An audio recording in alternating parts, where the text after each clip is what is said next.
তাহলে এই প্রবলেমটা বলে দিয়েছে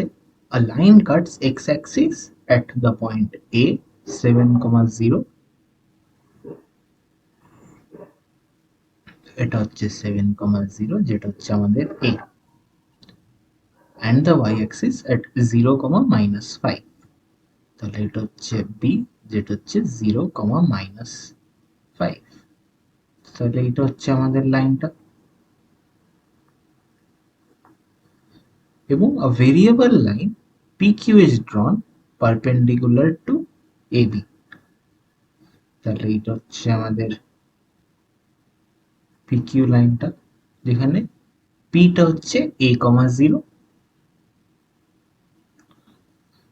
এবং B টা হচ্ছে 0, B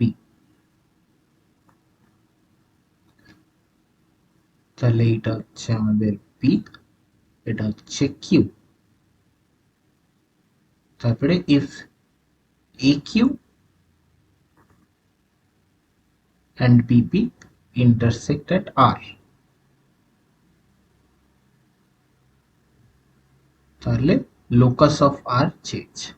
তো R টাকে আমি লিখবো x, y এখানে দেখো P টা হচ্ছে অর্থ সেন্টার অফ AQB তাহলে P হচ্ছে অর্থ সেন্টার অফ ট্রায়াঙ্গেল AQB মানে যেখানে পারপেন্ডিকুলারস গুলো ইন্টারসেক্ট করে তাহলে এই স্লোপ অফ BR আর এই slope of AP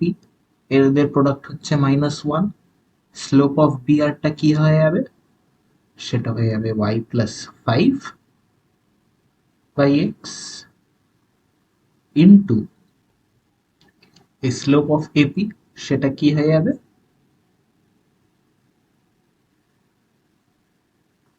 slope of AP slope of AR সেটা হয়ে যাবে y - 0 divided by x - 7 তাহলে সেটা হচ্ছে -1 তাহলে এখান থেকে আমরা পেয়ে গেলাম যে y² + 5y সেটা হচ্ছে -x² + 7x তাহলে আমরা পেয়ে গেলাম x² + y² - 7x + 5y